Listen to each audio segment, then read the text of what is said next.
Praise the Lord. ഈശോമിശിഹായ്ക്ക് സ്തുതിയായിരിക്കട്ടെ.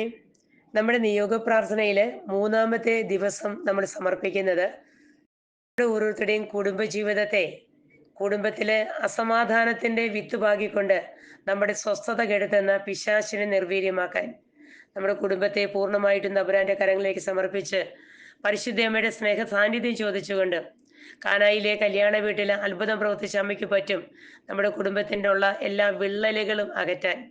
ഭാര്യ ഭർത്താക്കന്മാരും മക്കളും മാതാപിതാക്കൾ തങ്ങളുള്ള എല്ലാ ഭിന്നിപ്പിൻ്റെ അരൂപിയൊക്കെ എടുത്തു മാറ്റി, മദ്യത്തിൻ്റെ അരൂപിയൊക്കെ എടുത്തു മാറ്റി പരിശുദ്ധാത്മാവിൻ്റെ ശക്തി വ്യാപരിക്കാനായിട്ട് ഈ 8 നോമ്പ് അവസരത്തിൽ നമ്മുടെ കുടുംബത്തെ നമുക്ക് ദാനമായി തന്ന ഭൂമി, ഭവനം, സ്ഥാപക ജംഗമ ഉപകരണ സാമഗ്രികൾ, അതിൽ വസിക്കുന്ന മക്കൾ, നമ്മളെല്ലാവരെയും, നമ്മൾ ഓരോ അംഗങ്ങളെയും തമ്പുരാന്റെ സന്നിധിയിലേക്ക് സമർപ്പിച്ചുകൊണ്ട് തിരുവചനം ആവർത്തിച്ച് നമുക്ക് പ്രാർത്ഥിക്കാം.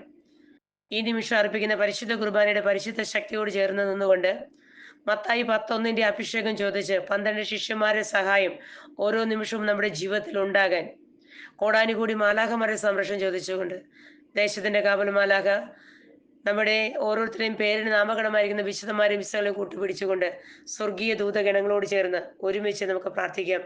ദൈവമേ, ഞങ്ങളുടെ കുടുംബജീവിതത്തിലെ സമാധാനം തരണമേ. ഞങ്ങളെ സന്തോഷം നിറഞ്ഞ, സമാധാനം നിറഞ്ഞ, ഐക്യതയുള്ള നല്ല കുടുംബത്തിന്റെ ഉടമകളാക്കി ഞങ്ങളെ മാറ്റണമേ. ഞങ്ങളുടെ കുറവുകളെ നിറവുകളാക്കി തരണമേ. സങ്കീർത്തനത്തില് 115 അധ്യായം 12 തിരുവചനം നമുക്ക് സ്വന്തമാക്കാൻ പറ്റണം. കർത്താവിന് നമ്മെക്കുറിച്ച് വിചാരമുണ്ട്, അവിടുന്ന് നമ്മെ അനുഗ്രഹിക്കും, അവിടുന്ന് ഇസ്രായേൽ ഭവനത്തെ ആശീർവദിക്കും, അഹറോന്റെ ഭവനത്തെ അനുഗ്രഹിക്കും. നമ്മുടെ കുടുംബത്തെ, നമ്മുടെ ജീവിതത്തെ ഈ നിയോഗ പ്രാർത്ഥനയിലൂടെ നമ്മെക്കുറിച്ച് വിചാരമുള്ള ദൈവം നമ്മളെ അനുഗ്രഹിക്കാനും നമ്മളെ ആശീർവദിക്കാനും നമ്മളെ ചേർത്ത് പിടിക്കുവാനും തമ്പുരാന്റെ സാന്നിധ്യം ഉണ്ടാകാൻ പരിശുദ്ധമായ വചനത്തിലൂടെ നമ്മളെ ശക്തിപ്പെടുത്തട്ടെ എന്ന് പ്രാർത്ഥിച്ചുകൊണ്ട് നമ്മുടെ കുടുംബജീവിതത്തെ സമർപ്പിച്ച് നമുക്ക് ഇങ്ങനെ പ്രാർത്ഥിക്കാം. ആശ്വാസദായകനായ ദൈവമേ, എന്നെയും എൻ്റെ കുടുംബത്തെയും നീ അനുഗ്രഹിക്കണമേ. എൻ്റെ കുടുംബത്തിൻ്റെ സമാധാനത്തിൻ്റെ അസമാധാനത്തിൻ്റെ കാരണമായി നിലനിൽക്കുന്ന എല്ലാ കാരണങ്ങളെയും എടുത്തു മാറ്റി കുടുംബ സമാധാനം നൽകണമേ. ആമേൻ പറയുന്നതിന് മുൻപ് വിശ്വാസ പ്രമാണം ഏറ്റുചൊല്ലി നമ്മുടെ ജീവിതത്തെ ശക്തിപ്പെടുത്താൻ, നമ്മളെ അസ്വസ്ഥപ്പെടുന്ന പൈശാചിക ശക്തിയെ നിർവീര്യമാക്കിക്കൊണ്ട് നമ്മളിലുള്ള ദൈവികതയെ വളർത്താൻ, സമാധാനം, സന്തോഷം നിറഞ്ഞ നല്ലൊരു അന്തരീക്ഷം ഉണ്ടാകാൻ, നമ്മുടെ ഭൂമിയിലും ഭവനത്തിലുമൊക്കെ ഈ വിശ്വാസ പ്രമാണത്തിന്റെ ശക്തി വ്യാപരിക്കുവാൻ നമ്മുടെ 4 ദിക്കിലേക്ക് നോക്കി നിന്ന് നമുക്ക് വിശ്വാസ പ്രമാണം ഒന്നിച്ചു ചെല്ലാം.